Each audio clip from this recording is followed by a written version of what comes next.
बहुत फास्ट है, मैं वर्क करके दिखा देता हूँ आपको। थोड़ा लॉकअप आ गया है उसमें। जैसे वाला जो हम लोग का कंडीशन मिलेगा, चेकर बोर्ड टाइप पैटर्न और वाइट आपके टॉप पर होगा, तो 3 बार हम लोग एक झटके में इसको इंसर्ट कर सकते हैं। सिंपली हम लोग इसे इंसर्ट कर सकते हैं।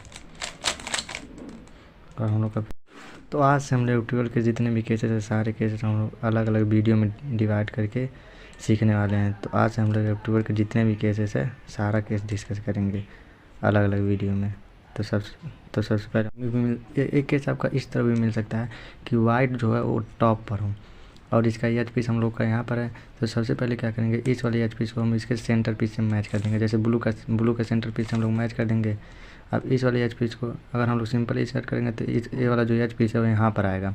तो इसको हम लोगों को इसके बैक में भेज देना है। तो सिंपली हम लोग इसके बैक में भेज देंगे, फिर इसको हम लोग इसके ऊपर लाएंगे, ऊपर आ गया, फिर इसको ऊपर कर देंगे। हम लोग का पेयर बन गया और हम सिंपली इंसर्ट कर देंगे 3 मूव से। इस तरह के आपका इस तरह भी मिल सकता है कि एक चेकर बोर्ड टाइप का पैटर्न बना हुआ है। जैसे ब्लू यहाँ पर, ब्लू और ऑरेंज और वाइट हम लोग के टॉप पर हो, तो सिंपली हम लोग को क्या करना है, एक बार इसको इधर कर देना, यू कर देना है, फिर इसको आर करना है, फिर इसको यू प्राइम करना है, आर प्राइम। 3 बार हम लोग को सिंपली ये कर देना है। इसको इधर, इसको ऊपर, इसको इधर, फिर इसको ऊपर, इसको इधर, फिर इसको ऊपर, फिर इसको इधर, इसको इधर। 3 बार हम लोग सिंपली इंसर्ट कर सकते हैं और हमारा पेयर जो है बनकर इंसर्ट हो चुका है। और पेयर हम लोग का बनकर इंसर्ट हो चुका है और ये बहुत फास्ट है, मैं वर्क करके दिखा देता हूँ आपको। थोड़ा लॉकअप आ गया है उसमें।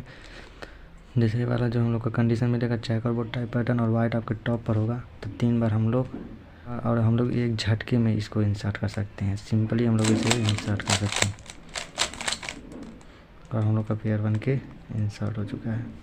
केस आपका इस तरह भी मिल सकता है कि एक चेकर बोर्ड टाइप का पैटर्न हो, जैसे ग्रीन यहाँ पर है, जैसे एक चेकर बोर्ड टाइप का पैटर्न हो तो और वाइट आपके राइट में हो। तो इस केस में हम लोग को क्या करना है, इसको हम लोग एक बार नीचे करके और इस जो इसका एच पीछे इसके बैक में भेजना है। तो सबसे पहले हम लोग पीछे खाली स्लॉट बनाएंगे, फिर इसको नीचे करके और इसको हम लोग इसके बैक में ले जाएंगे और इसको सिंपली ऊपर कर देंगे और इसको यहाँ पर कर देंगे और हमारे 3 मूव इंसर्ट के लिए रेडी। और ये सिंपली हम आर प्राइम से इंसर्ट कर देंगे।